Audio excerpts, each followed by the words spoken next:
What is up, people? Welcome to another episode of the Terminator Training Show. I'm Kevin Smith. Today it's going to be a Q&A episode from Instagram Q&As that I am actually currently right in the middle of. And I answered some questions this morning on Instagram, and now I'm going to get a little bit more in-depth here on the show and provide you guys some good detailed answers that hopefully you can implement into your life in an effort to get a little bit better. So I am not, unfortunately, going to be able to get to all of them as usual, but I will try and get to some that I didn't get to yet on Instagram. And then I'll also do some that I did answer on Instagram because I had a lot and because I was doing written answers. Usually sometimes I go out and do a walk and answer questions like voice wise, but this morning was written answers and I had to be a little bit more concise with them and shorter with the answers, so a little less detailed, but I'll try and provide some more context here on the show and should be good to go. Let me think. Do I have any announcements? One announcement. First of all, I appreciate everyone who reached out and lent their support and prayers and thoughts for my dog. He is doing a lot better now.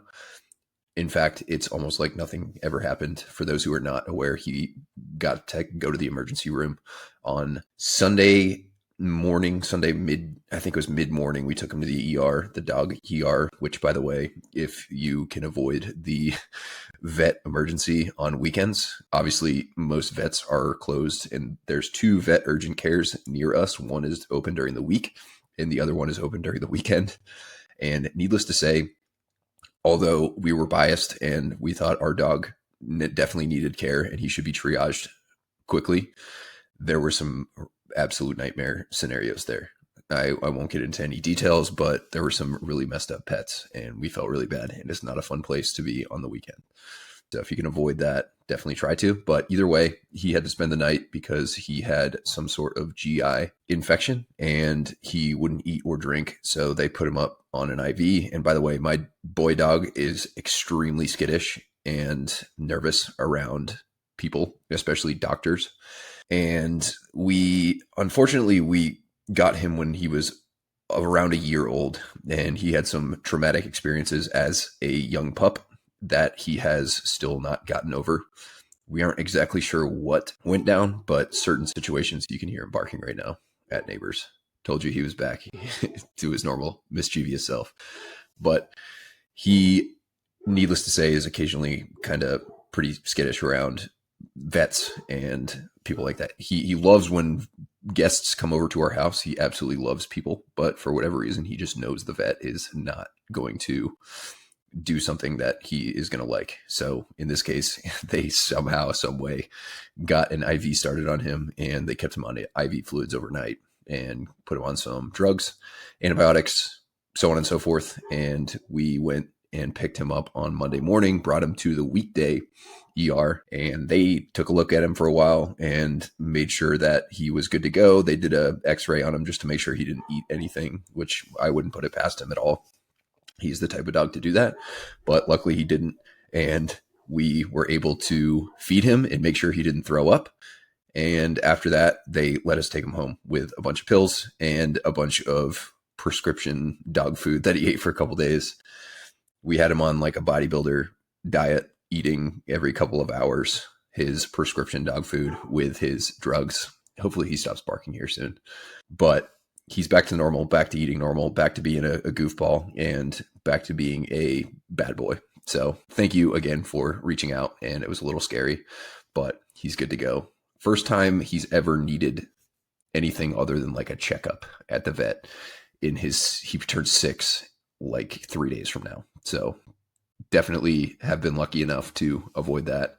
And we also have dog insurance. So it was definitely not the cheapest weekend, but I think we're going to get reimbursed for some of it. I would literally pay my entire life savings and then some and go into debt to keep my dog healthy and keep him alive. We love him that much, but it's always nice when you can get a little reimbursement from the insurance companies. So that is really the big update. And again, thank you guys for reaching out. It means a lot. So let's hop into today's questions. First question is 3 years a reasonable time frame to get into optimal physical condition? I'm 5'5", 204, 24 years old.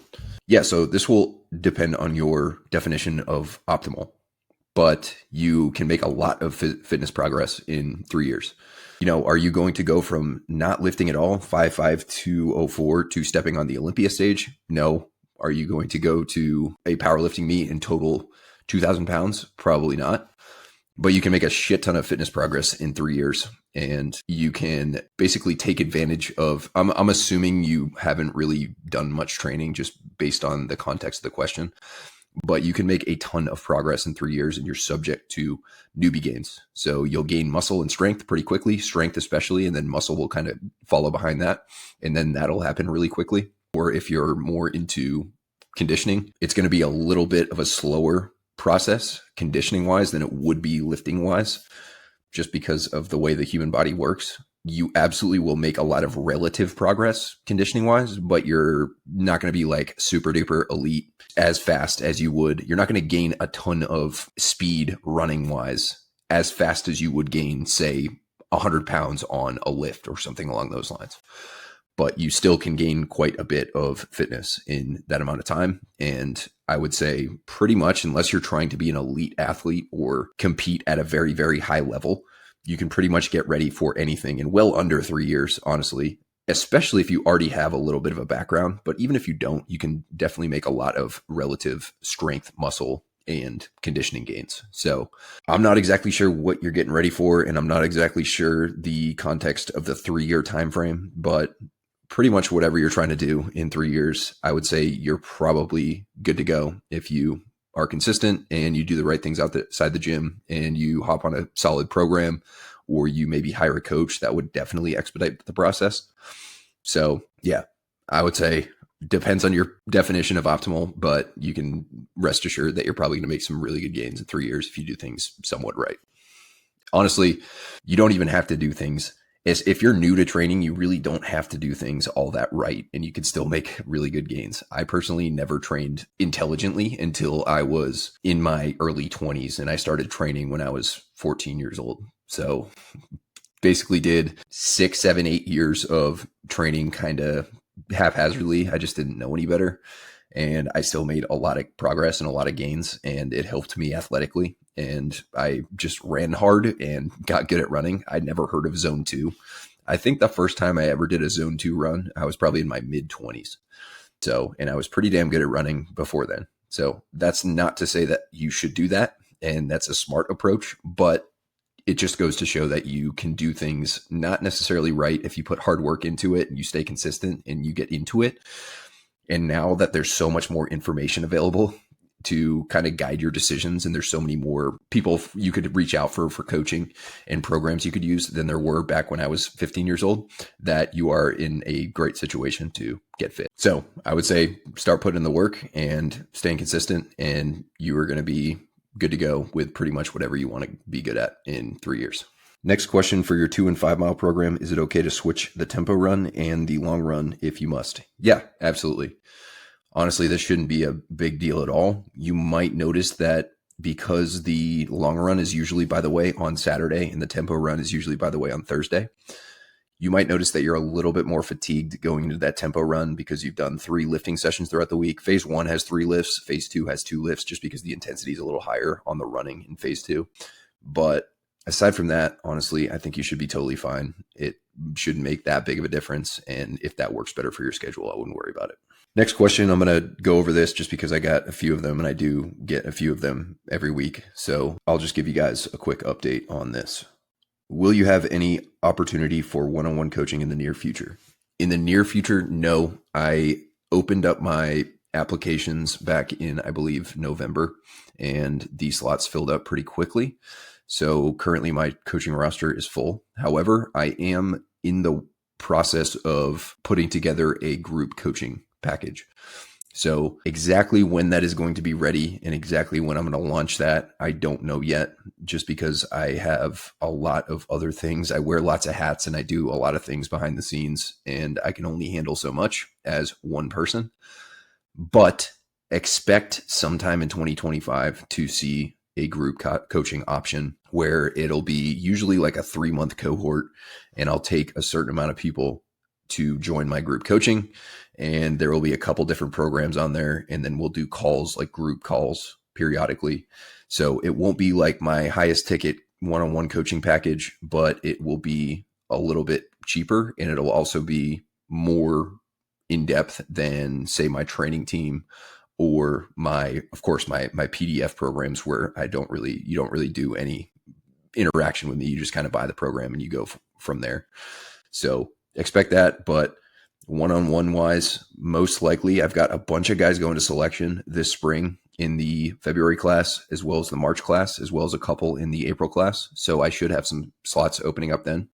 So stay tuned for that. And I will absolutely, if I see applications, obviously I've got a bunch of applications to kind of go through, but I will get back to whoever appears to be the most appropriate as the coaching slots open up. So appreciate your interest. Right now, unfortunately, I just can't handle more clients and give my current clients that I already have enough attention. So I got to cut myself off somewhere. And I have had more clients in the past, and it just was a little bit too much of a client load for me. So I have kind of learned to not go too crazy with it and keep things reasonable. So yeah, thanks for reaching out. Thanks for the question. And hopefully if you had a similar questions, that helps as well. Next question, how long should you base build for? My zone 2 has been 14 to 15 minutes for a couple of weeks now. This is really, really situation dependent. I would say at the very minimum, probably 6 weeks if you're a relatively athletic individual, or if you have been running for a while, but you never really went through the base building process. You kind of just ran haphazardly and you decided, hey, I'm going to do it right this time. You probably build a solid base in 6 weeks, maybe 8 weeks. If you are brand new to running, which if you're running 14 to 15 minute zone 2, there's nothing wrong with that. It's totally normal. It's nothing to like worry about or anything, but it kind of does suggest that you are brand new to running or close to being brand new to running, in which case I would go a little bit longer than that, probably 8 weeks, 10 weeks, 12 weeks. But there's no exact perfect time for every single person that is just universally appropriate. I would say once you get up into the 120 to 150-ish minutes per week of zone 2, and you feel really good, you're not feeling super banged up or under recovered, or you don't have any like nagging issues in your lower legs or anything similar to that, you probably can consider starting to do some speed work. I would before then consider doing some touching on speed, where you do either some really short hill sprints, like 8 to 12 second hill sprints, to kind of get those fast twitch muscle fibers engaged. Of course, if you're lifting consistently and doing some plyometrics, even better, that will be sufficient for your fast twitch muscle fibers. But you could also consider doing some hill sprints. You could do flat sprints if you're familiar with them and you are used to sprinting, but hill sprints are just way safer and they're very, very effective for that. And they're very hard, but they're easier to recover from than flat sprints, just because you're on an incline and it slows you down. It shortens your stride and it is less impact than flat sprints. But you could also do some pickups where you kind of pick up to a stride pace in the midst of one of your easy runs, or you could do some strides. So either before you run, after you run, you could do it on a non-run day. You could just do it on a regular day where you do strides. You could do 6, 8, 10, 80-yard strides, 20-second strides, whatever you kind of want to use, where you speed up to a faster, still endurance running mechanic pace. So you're not doing full sprints, but you're doing strides. You're basically just touching on speed, getting used to it, so that when you do transfer over to doing more speed work, you go into like a speed phase after your base is built. It is less foreign to you when you do start to run faster. I made an entire episode 95. It is only available on audio, but you can check that out. I did not cover touching on speed in that episode, but consider what I just said to be touching on speed. I might do another base building episode here soon where I just get more in depth and talk about some things I've learned since I recorded that episode that can enhance the base building phase. But I would listen to that episode and that'll give you a really good idea of kind of somewhat how long to consider doing it and some different litmus tests you can use to gauge whether your base is sufficient or not. But at this stage, 14 to 15 minute zone 2, that just kind of indicates that you're still new to it. You're still just getting used to it. And even if your pace stays the same for a couple of weeks, which is kind of what this question mentioned, that doesn't necessarily mean that you're doing something wrong. Zone 2 pace is just going to fluctuate. That's just how it is. And assuming you're adding duration or adding mileage, whatever you're using, usually I recommend using duration, but you can use mileage too to track your volume and how much you're running. Say, for example, 3 weeks ago, you were running 80 minutes total throughout the week at 14 to 15 minute mile pace. And say right now you're running 110 minutes per week or 115 minutes per week at the same pace. Even though that it doesn't really feel like you've progressed much. You're not going to really feel like that anyway during a base phase. It's just kind of mundane and boring. And you're not going to be able to like really test yourself on running super fast or anything like that. But you are running 40, 45 minutes longer at the same pace. So that is still pretty significant progress if you think about it. So I wouldn't worry too much about your pace kind of stagnating. It will eventually get faster. But at the same time, I've said this a million times and I'll say it again. Zone 2 pace is a decent proxy sometimes to gauge your improvements, but it's not a proxy for what you are potentially capable of for your faster paces. So I personally would much rather, even if I ran a 10-minute pace for zone 2, but I could run a 6:30 pace for a 5 mile versus run a 9-minute pace for zone 2, but my 5 mile pace was 7 minutes, I would take the first one any day of the week. And I think most people would, unless of course you're training for the inaugural zone 2 pace competition, which I don't think exists. I kind of just say that tongue in cheek. So just stick with it, stay consistent, and check that episode out. It should give you a good idea of kind of some measurements and some gauges to use to determine how long you should do it for. Next question, what is the ideal mileage per week for improving running while still gaining strength? Another very nuanced one, but it does depend on if you're trying to improve your running and improve strength, gain strength at the same time. And also beyond that, it depends on which one is most important to you. So if you want to just gain a little bit of strength, but you really, really want to focus on running, mileage will be a little bit higher. If you just want to kind of maintain your running and maybe get a little bit faster, but really, really emphasize strength, mileage will be a little bit lower. So I would say somewhere in the 20 to 30 miles per week range is usually pretty manageable. Now, you got to be pretty dialed in outside the gym too. If you're not eating enough, or if you are doing just too much in general, or if you're not sleeping well, you're not managing your stress well, doing the right things outside the gym basically, and of course your program is not reasonable, then you're going to struggle gaining strength. You're also going to struggle with run progress, and you're also going to open yourself up to injury, overtraining, and a lot of other things that you just don't really want. Most people don't want. So I would say if you are in that 20 to 30 mile per week range, and also your run training is very intentional and you're doing the right things running wise, you're not just kind of running aimlessly. You're doing some speed work, you're doing some tempo work, you're doing some long distance work. You should be making solid progress in your runs, or you should at minimum be maintaining your run, maybe making small amounts of progress. And that will still allow you to get 3, maybe 4 solid lifting sessions in per week. And again, if you're eating enough food, ideally minimum at maintenance, ideally maybe in a slight surplus, assuming that you're not, also trying to lose weight. That's a totally different thing. We'll assume that your main goal is performance and you're pretty content with your body composition. Then you should be pretty good to go.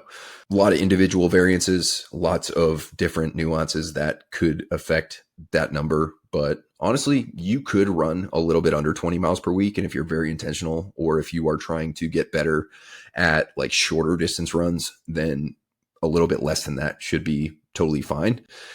But, if you're trying to get better at a 10K, or if you're trying to train for a half marathon, or if you're trying to train for selection and you're just looking to get better at running a little bit longer than like 1.5, 2 miles, then you might need some more volume, but you don't need a ton. And unless you're trying to be elite, either strength wise or running wise, you could probably do 20 to 30 a week and be pretty good to go.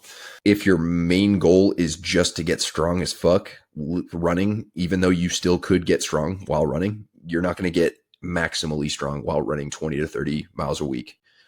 How much of a difference is going to make? Not too bad, but running is just a little bit more stressful than other forms of cardio just because of the impact. So it's going to affect your recovery from lifting more than, so say, biking. You could bike a ton or you could swim a ton. Since it's low impact, especially if you're good at swimming, then it shouldn't interfere all that much. And then biking is just, you're going to get a big leg pump, but you don't really beat your lower body joints up as much. So it's a lot less stressful on the body. However, I have seen some recent or heard some recent claims that if you're running even 6 to 8 miles per week, you are way better off just cutting that in half or not running at all in order to have any shot at gaining strength. And that's not true at all. You absolutely can. You just got to be dialed in with a few things and be patient with it, and don't expect to become a superstar runner and a superstar, for example, power lifter at the exact same time. That's a little bit more of a pipe dream, but you can definitely make progress in both if you're reasonable with it. Next question. You've covered this before, but optimal body fat percentage for selection/operational life.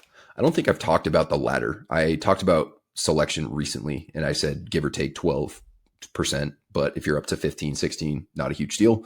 If you're down in the 11, 10 range, maybe even 9, depending on the person, not a huge deal. As for operational life, basically the same, to be honest with you.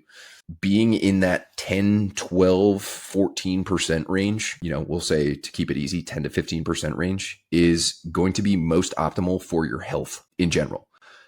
Down towards that 10% range, it's very individual. Some people don't feel good and they sometimes see like their hormones take a hit when they're around 10%. Almost everyone could hang out at 12% though, maybe 13%, and feel pretty damn good. There are rare cases where if you get down to that body fat percentage, you may not feel great.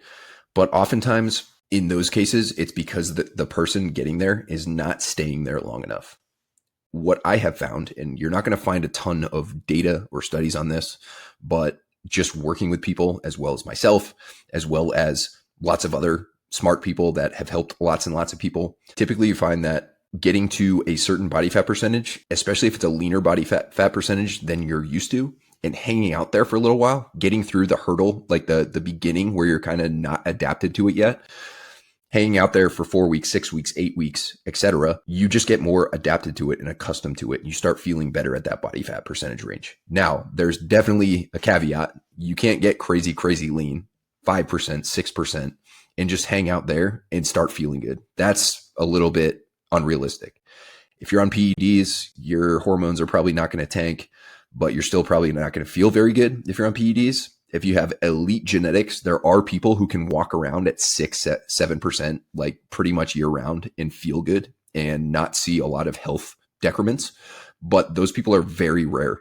If you follow influencers on Instagram, those are the type of people that can hang out in the mid single digits and feel okay. And honestly, even if they say they feel okay, oftentimes those influencers don't really feel all that good behind the scenes, and or they're taking a lot of drugs in order to maintain that and not just kind of fall apart at that level of leanness. So as far as when you're in SF or when you're in SOF, or really when you're in any tactical environment, being crazy lean in such a way that it affects your performance or health negatively, not great. But if you're in that 12% give or take range, then you should be good to go. Personally, I stayed around 10% give or take most of my career. The only time I got up above that was after Ranger School. And that was very temporary, just because I couldn't stop eating, which is often the case for people after Ranger School. But I got myself together pretty quickly and I was back down to getting lean. So I feel pretty good around 10%. If I get below 10 and I stay there too long, I start to feel not as great, but that is just individual. So it really just depends on the person. But if you have gotten lean before and you don't feel very good when you're that lean, and of course you're not crazy lean, you're in that 10 to 12% range, and you want to get there again, but you're worried about not feeling good, I would consider getting down there and hanging out there, just getting through that initial feeling of not feeling great for a couple weeks, and your body will adapt. It'll kind of be almost like a new set point. And I would expect you to start feeling better. Of course, there are exceptions to that, but for most people, you just got to give it a chance and stay consistent and stay there for a little while, and you'll start to get used to it. And that'll be like your new normal. So that would be what I recommend. Are there guys that are way higher than that? Absolutely. But I don't necessarily think that shooting to be extra fat is a very good thing for your health, let alone your appearance.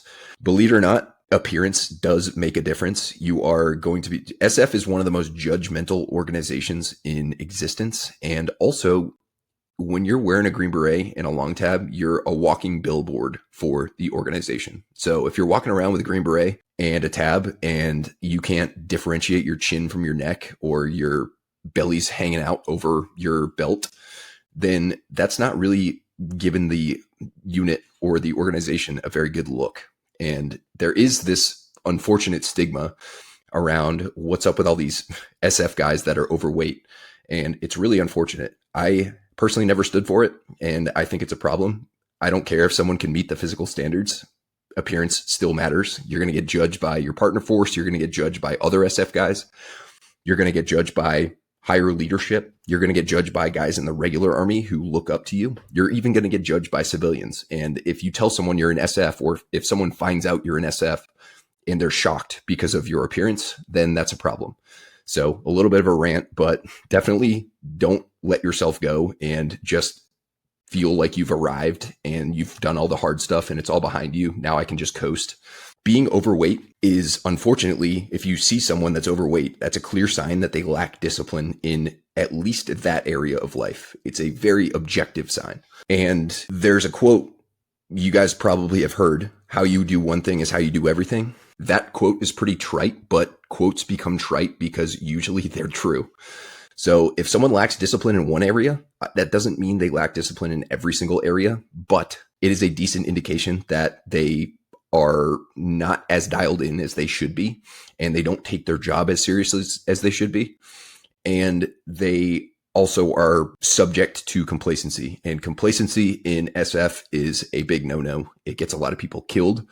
I'm not saying that being complacent with your diet is directly going to get someone killed, but it is kind of a downstream effect. If someone is just generally sloppy and complacent with how they take care of themselves, their training regimen, their diet, their lifestyle, their health, how they value their health, then I just don't know if that person's also going to be complacent in other areas of life. And in my experience, the overweight guys I've been around in SF, oftentimes they are complacent in other areas of life, and it's unfortunate. And when you have a team full of guys that want to get these really good missions, that want to go crush, they want to get these good training opportunities, and 2 or 3 guys on the team just look sloppy, that kind of gives the team a sloppy look. And not that you get missions directly based on what the guys on your team look like, but it's definitely a factor. And if one team is super squared away and everyone on their team looks squared away, like they take care of themselves and like they take their physical fitness seriously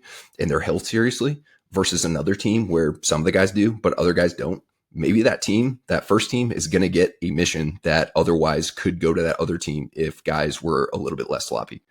So I understand that was a big time rant, but that is obviously something I have strong opinions on. And that's what I would kind of give you guys for tips if you are aspiring to go there. Just keep yourself somewhat presentable. You don't have to look like Rambo. Rambo definitely would not be a good look to go for. Rambo is way too lean to maintain. He took extreme measures to get like that. But there's a big gap between Rambo and fat. So somewhere in there, that's what I would shoot for. Next question. Do you have a program that trains all the ACFT traits? Stuck at 560 because of the sprint drag carry and standing power throw? No, I do not, because it's been a while since I've discussed this, but I don't think that training for a fitness test to assess your overall training habits, your general training consistency throughout the year, is a very sound approach. It's kind of missing the forest for the trees. I like to use an analogy with college for the ACFT. If you think of the ACFT as a college exam, most people are going to college because they want to do well in college, of course, but that's not really the end goal. The end goal is to learn as much as they possibly can, absorb it, so that they can go on and be a professional in really whatever they're going to college for, and ultimately be as capable for that job as they possibly can. So given 2 different people, one person just crams for tests and just studies for the test, But other than that, they don't really absorb any information. They don't have great study habits, and they just go really hard when they have a test. Maybe they get a really good grade, but how much of that are they actually going to retain? Whereas someone else who maybe studies for 30 minutes, 60 minutes every day and kind of tries and absorbs that information, and then maybe they study a little bit more for the test. They kind of practice and they go over things that they're a little bit unsure of just to make sure that they have all the information they need for the test and they have the best chance at crushing it as possible. But they don't cram for it. They're not up all night taking Adderall, like trying to just get really good grades.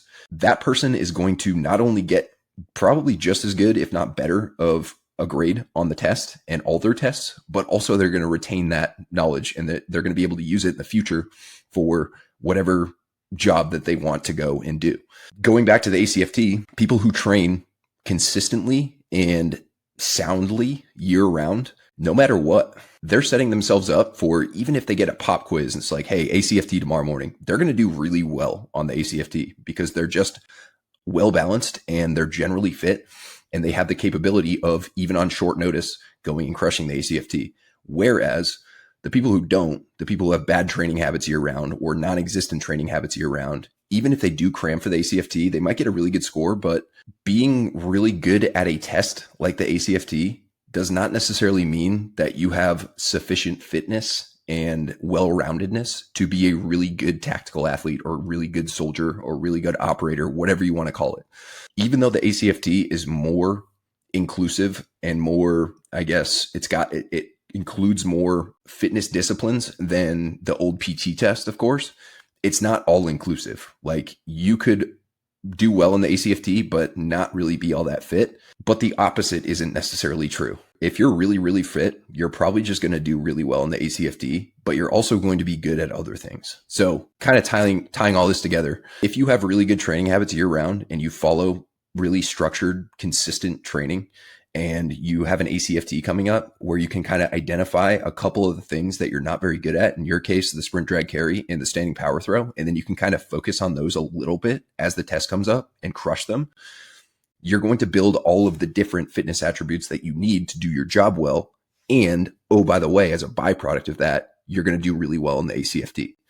So what I would do is follow a good, solid tactical athlete program. I've got several of those. They're not ACFT specific, but they are well-rounded enough to get you most of the way there. And then because you've identified the things that you are a little bit weak at, practice those as you get closer to it. So solid options would be T850 is probably the best one. Hopping on the T850 subscription, you can hop on, hop off that as you'd like. The 2 and 5 mile, if you struggle a little bit with running, although according to this question, you don't appear to struggle much with running. So you could follow that, or you could follow more of a hybrid program, Jack Gazelle or Jack Gazelle 2.0. 2.0 would probably be the most ACFT. It would probably get you the most well-rounded and prepared for the ACFT, even if you're not doing the exact ACFT events. And then when you're 2 weeks out or 3 weeks out or whatever it is from the ACFT, practice the sprint, drag, carry a few times. Practice the standing power throw. A lot of people, if you're strong enough to pass the deadlift, you are also strong enough to build enough power and acquire enough skill to pass the standing power throw. If you're deadlifting 200 pounds, you just don't have the capability of passing or maxing the standing power throw. You just don't. But if you're deadlifting 340 for 3, nothing crazy, but it's enough to give you a foundation enough to build enough power to be able to max that throw if you get the skill down. So power is best built on a good foundation of strength. And if you're maxing that deadlift, then you have that foundation of strength. From there, it is actually building power by doing jumps, Olympic lifts, throws, kettlebell swings, things like that are actually going to build that power and that ATP, PC, fast twitch, stretch shortening cycle that you need in order to give yourself the opportunity to crush the standing power throw. And then from there, it's all skill. It's all about finding that exact release point. And you do that by practicing a few times and just getting the muscle memory down. So that would be my recommendation, to specifically train the energy system involved in the sprint, drag, carry. Doing things like 400 meter repeats, 500 meter row repeats, or short 1 to 2 minute rounds of high intensity training, even if it's not exactly doing the sprint, drag, carry, is going to give you that good, solid lactic energy system development that you need in order to do well in the sprint drag carry. So that is my whole spiel on whether I think it's a good idea or not to train for the ACFT, why I don't have programs for it, and how I would go about approaching your overall training and then tailoring it to your weaknesses as the ACFT approaches. So hopefully that helps. Hopefully that makes sense. And every time I see an ACFT program, I just die a little bit inside because you're missing the forest for the trees if you're training for a test that tests you on how well you train and how consistent you are and how well-rounded you are in general. Next question, thoughts on fasted cardio. So if you are doing cardio first thing in the morning because it's a good habit for you and you enjoy getting up and just doing cardio, and also you're doing it for health reasons, not performance reasons, then fasted cardio is totally fine. But is it going to make you lose more fat? No. Just because you're burning fat for fuel during your cardio session because you're fasted, if you go and eat in a calorie surplus, you're not going to lose any more fat. You're going to gain fat or gain weight. If it's also in the context of an overall calorie deficit, it doesn't matter whether you do fasted cardio or fed cardio. Now, there are some schools of thought where people will intentionally do like depletion runs. This is more of a performance thing where they either do fasted runs or they do runs where they don't fuel it properly just to kind of get their body used to burning fat. But the data on that is very, very shaky. It is not definitive that that actually does much. And my stance is if you're doing cardio for health and it's low intensity and you like to eat before, do it. If you don't like to eat before, don't do it, but not really going to see much of a difference or feel much of a difference. If anything, you're probably going to perform a little bit better if you do have some food in you, especially carbohydrates. But honestly, that's kind of personal preference. If you are doing it for fat loss, like a very temporary addition, like you want to get really, really lean, and instead of dropping calories, you like to do cardio, a little bit more cardio within reason. And again, this is temporary. This is not like trying to do cardio forever to just stay lean. That's not a very good strategy. That's going to backfire on you, but that can work for very short periods of time. Like you're going to the beach or you're going to a bodybuilding show or you have a photo shoot or you just want to be really lean for a couple days. You can do a little extra cardio. Again, doesn't really matter all that much. If you're doing cardio for performance, I would almost always, if not 100% always, make sure that you're well fed and well fueled going into it, because A, you're going to recover better from it. B, you're going to perform better in that session. And C, it also is going to give you a little bit of hormonal and immune system insurance. It's going to be less of a stressor on your body. Being in a fasted state, depending on how long you've been fasted, but even if you wake up in the morning and you're fasted and you do cardio, your body's in a little bit higher of a fight or flight state than it would be if you ate something. Carbohydrates release insulin. Insulin can reduce cortisol or help manage cortisol. So you're just less fight or flight when you eat carbohydrates. So going into a stressor, which cardio is always going to be somewhat of a stressor. Obviously, higher intensity, higher volume cardio is going to be more of a stressor than like an easy incline walk for 45 minutes, but it's still going to be a stressor. You're already in that stressed out state.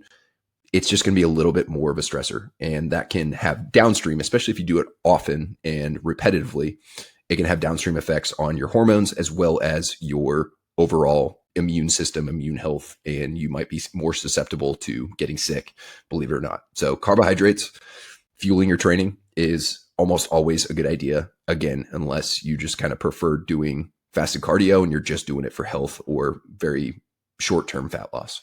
So that would be my recommendation. Next question, does prior infantry experience help in OTC, or can anyone be successful regardless of MOS? So yes and no.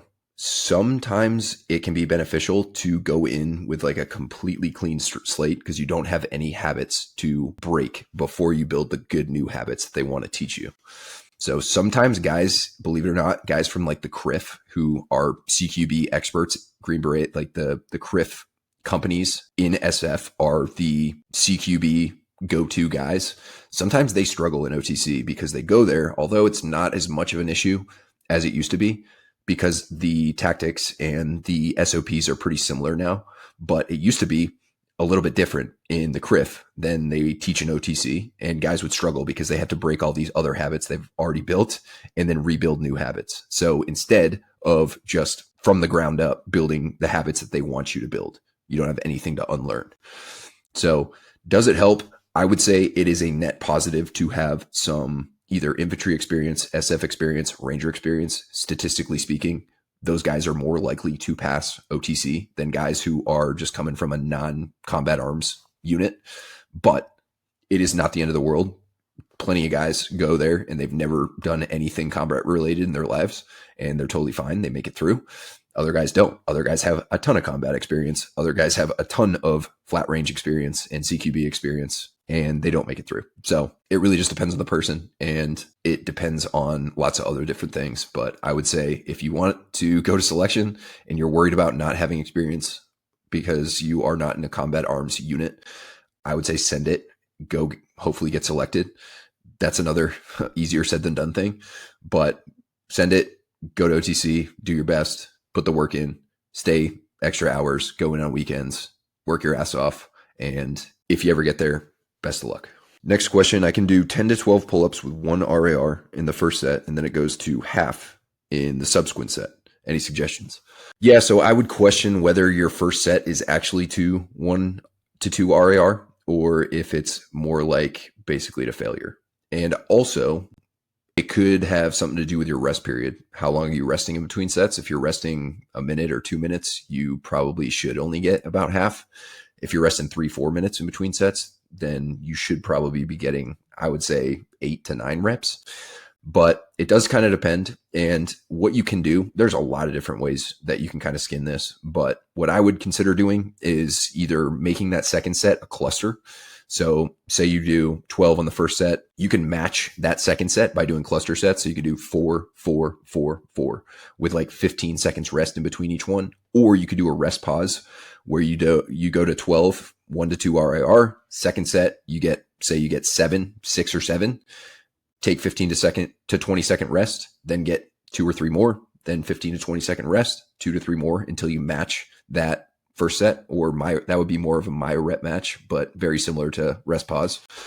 But continue to do that and continue to work at it. Maybe try and leave 2 to 3 reps in the tank, because what you might think is 1 to 2 reps may indeed be a lot closer to failure than you actually think it is.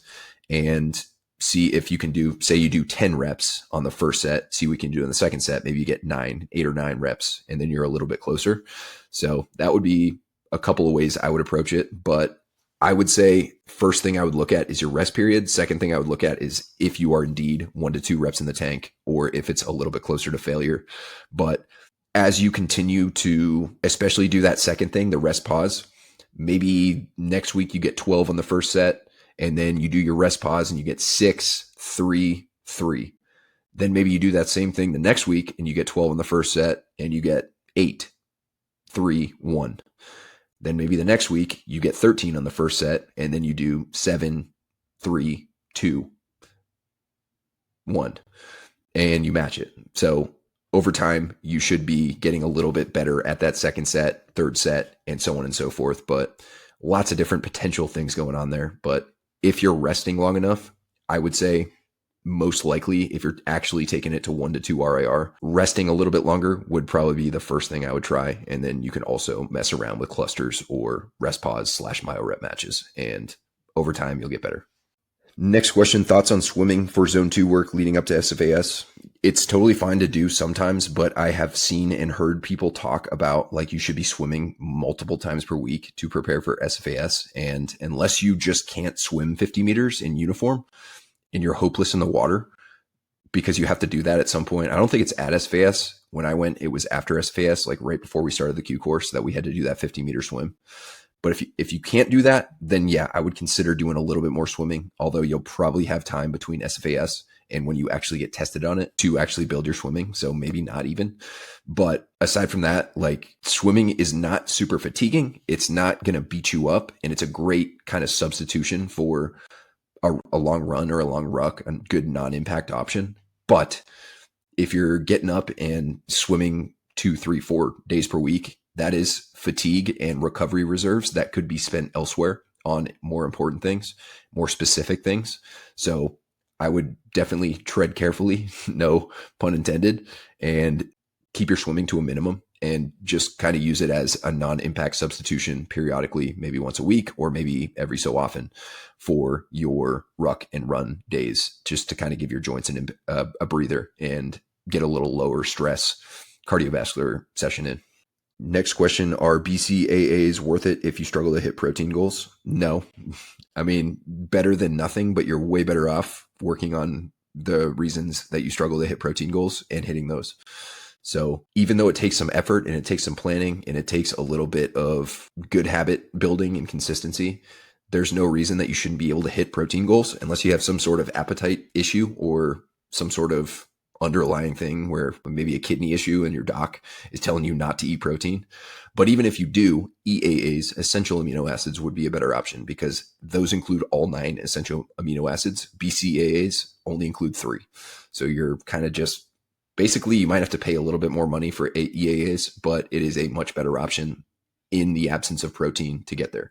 Now, BCAAs can be better than nothing. Say you're doing a ton of endurance work, you're doing a lot of running, and you are just struggling to get enough protein in maybe sometimes, and you, for whatever reason, don't want to get EAAs, then I guess you could supplement with some BCAAs, but honestly, it's really not all that beneficial and you're not really going to get much out of it. It's kind of just paying for a bunch of flavored water where you could just get essential amino acids and that could make up that ground. I will say, even if you are getting enough protein and you like to train in the morning without eating or drinking any protein beforehand, and you really want to maximize muscle gain and recovery, or you really are doing a ton of lifting as well as conditioning, and maybe you have another workout later that day, so on and so forth, you can throw EAAs in your intra-workout drink and sip on those just as kind of like an insurance policy, even if you are getting enough protein. But that is really, really splitting hairs, and the amount that that's going to make a huge difference is not much. I personally use EAAs. I mix them in my intra-workout drink. Is it helping me a ton? I don't know for sure, but I do feel like I do recover a little bit better and I'm not falling short of my protein or anything. It's just a little bit of an insurance policy. And I especially use them if I am training without having eaten a good solid protein meal beforehand, and or if I am doing another training session later that day, or if I'm doing a lift right into a run. I will mix EAAs into my carb supplement drink as well as water and electrolytes. And that's my go-to intra-workout of choice. I am very soon going to have a discount code for a new supplement company called Spoken. And they have multiple different supplements, including EAAs. I'm actually waiting for my first EAA order to arrive in the mail right now. So I'll give you guys a little bit of a review on that and let you know what to expect. But yeah, I would absolutely get to the bottom of why you're struggling to hit your protein goals and attack that before you do anything else I just talked about, because it's not an insurmountable task to get enough protein in. I promise you it's not.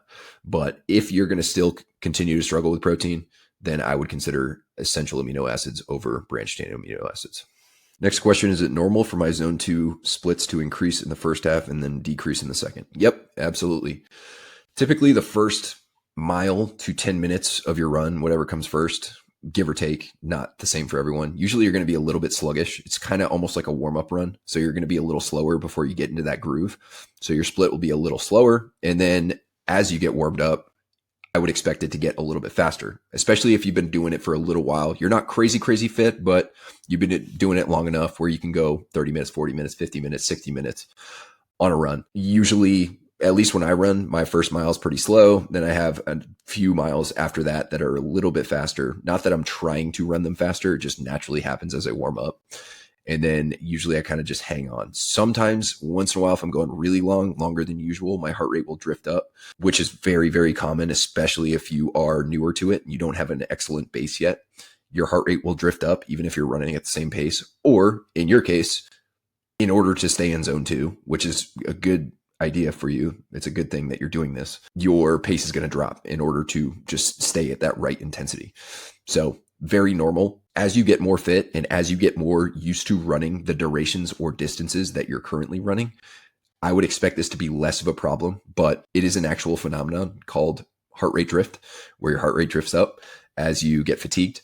And the fitter you are And the more used to running these durations distances you get, the less of an issue it's going to be. But if you are a little newer, a little bit less fit, or you are running distances that you're just not used to running and you haven't run plenty of times already, then this is totally normal. It's going to happen.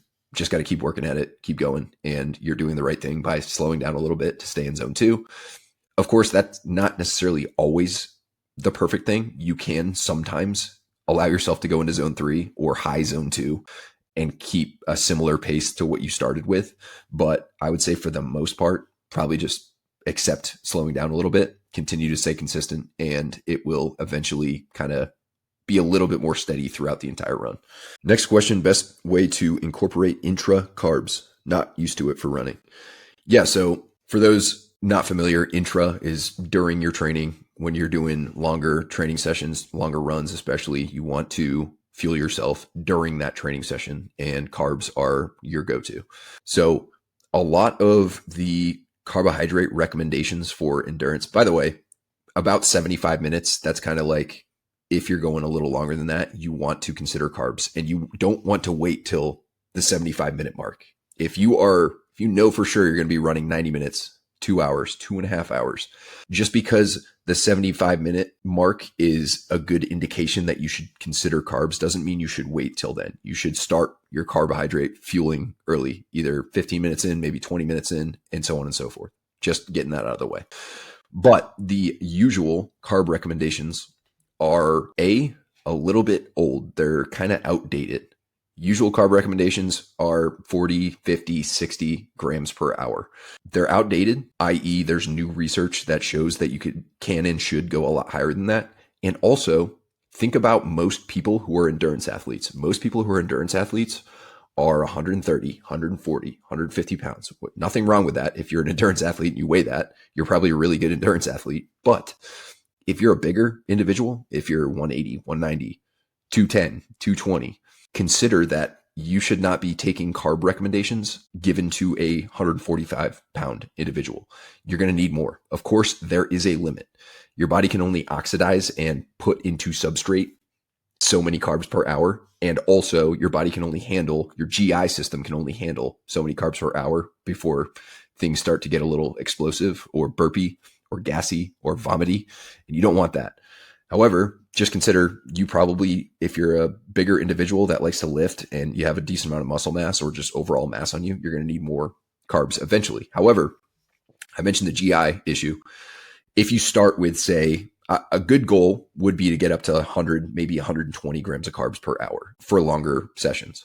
But if you start there, you're probably going to run into issues. And so I would start around that 50 and maybe add every time you run for the next several weeks, every time you do a longer run where you need carbs, I would consider adding 10 grams of carbs, maybe 15 grams of carbs per run till you get up to that 100, maybe stay at that 100 for a little while, see how you feel and see how it affects your performance. It will positively affect your performance, especially if you've never been into intra-workout carbs. You're going to feel like a new person and you're going to recover way better if you start doing it. And then maybe even see if you can titrate it up to 120, 125 grams an hour and see how you feel. Basically, the goal is to get to as high as you can without running into GI issues and being reasonable. You know, some people can probably get up to 150, 180, but your body's not going to be able to use all those per hour. You can only take in so many grams per hour. As for how to do it, I personally really like gels. I use BPN Go gels, and I also use Science and Sport Beta Fuel. The Go gels are 25. The Science and Sport Beta gels are 40. So you got to take like basically 2 of them, and then I'll sip on some Tailwind, or I'll take 2 to 3 Go gels. So that's 50 to 75. And depending on the weather, depending on how much water I'm drinking, sometimes I'll get the extra 50 from 2 scoops of Tailwind, which is exactly 50 grams of carbs and also electrolytes. And I'm also mixing that in water. So it's a liquid carbohydrate source. My recommendation is to consider swapping back and forth or combining liquid with gels. That is a pretty good way to get them in and also not get super sick of just slamming carbohydrates. And also there's kind of an upper limit to how much water you can take in. So say you have 100 grams of carbohydrates in your water bottle, but that's like 40 ounces of water. That's kind of pushing the limit, especially for new, trying to get 40 ounces of water in a run, in an hour of running, just to get those carbs in. Could be a little bit high, could give you some GI issues, could be a little bit overhydrating. So having a nice mix is great. Now, if you want to go the budget route, you can absolutely just get gas station candy. You can get sour Skittles, you can get gummies, whatever you prefer.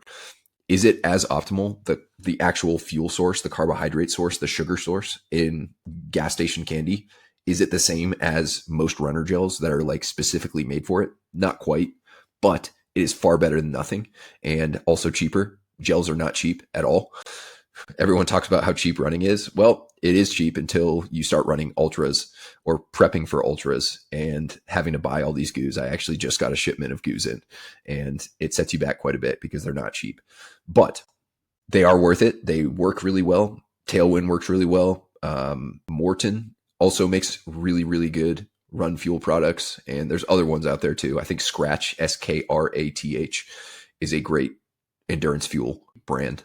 So you can check those out. I get all my stuff on The Feed. I'm not affiliated with them, but The Feed is basically like this big running website where they sell, it's basically like Amazon for running, and they have better deals sometimes than Amazon. And you get like points, you get free water bottles and things along those lines.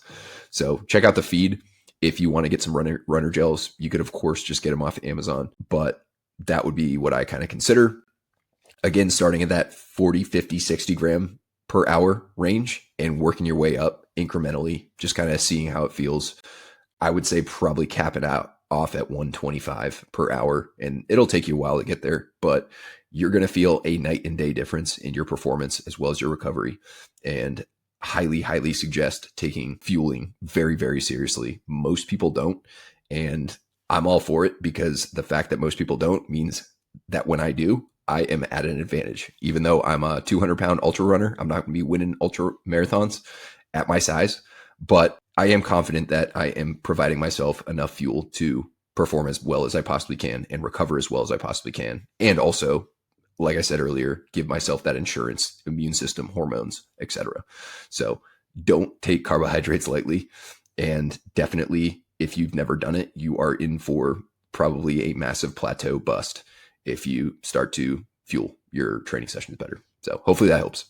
Next question, how much time can I expect to shave off with your 2 and 5 mile program as a running beginner? So I have this in the intro. I have approximate things you can expect, but it's going to be different for everyone. As a beginner, you are most likely going to, especially if you do the base phase or if you already have a base before you start it, I would highly suggest if you don't have a base phase, doing the base phase that's in the intro of the program before you actually start the program, because you're just going to A, reduce your chance of injury, B, reduce your chance of burnout and overdoing it, and C, you're also going to give yourself a much better potential for progress. So assuming all those blocks are checked, as a beginner, you're going to make a lot more progress than someone who's already like pretty damn fast. It's just like lifting. A bodybuilder that goes to the Olympia every year, if he gains a pound or two of lean mass between this year's Olympia and next year's Olympia and steps on stage at the same level of leanness and so on and so forth, he's going to be super duper pumped. That's massive progress. Someone who's never lifted before, you're going to gain 20 pounds probably if you do things right in the first year of lifting. So not exactly the same as running, but you just are going to make a lot more relative progress than someone who's already a pretty seasoned runner. So that's a good thing. That should be exciting. I would say realistically, you could probably cut 3 to 4 minutes off your 2 mile and 5 to 7 minutes off your 5 mile. Again, if you're brand new to running, just because the stimulus is just going to be so much more of a pronounced thing for you as you continue to go. So you can just make much more significant gains. Now, don't hold me to that. Obviously, lots of other things that I have no control over, like what you do outside of training, whether you manipulate the program or try to play Tetris with it, how you sleep, how you eat, lots and lots of different things, your genetics. I don't have any control over those things. So those are all going to be factors, but I would expect it to be several minutes off both your 2 mile and your 5 mile. The 5 mile, just because it's longer, you can expect to make bigger gains than the 2 mile because you just have more time from when you start running 5 miles to when the end is. So the delta is going to be a little bigger, but yeah, excited for you. Hopefully it goes really well. If you have questions, let me know. And yeah, keep me posted. If you make some sick progress, let me know, and I will definitely share that. And that goes for anyone. If you enjoy my programs or if you make really good progress on my programs, it makes me feel good to see people making gains and progress and feeling good. So don't hesitate to let me know. Next question, how are you structuring your speed work right now? I currently am doing one quality run per week on the road, either doing some tempo intervals or some faster intervals, like a little bit shorter volume, lower volume, or once in a while I'll do like a continuous tempo run. And I also am doing some hill work at the end of some of my non-speed sessions. So I'll do like 5 45-second hill sprints at the end of like a moderate run.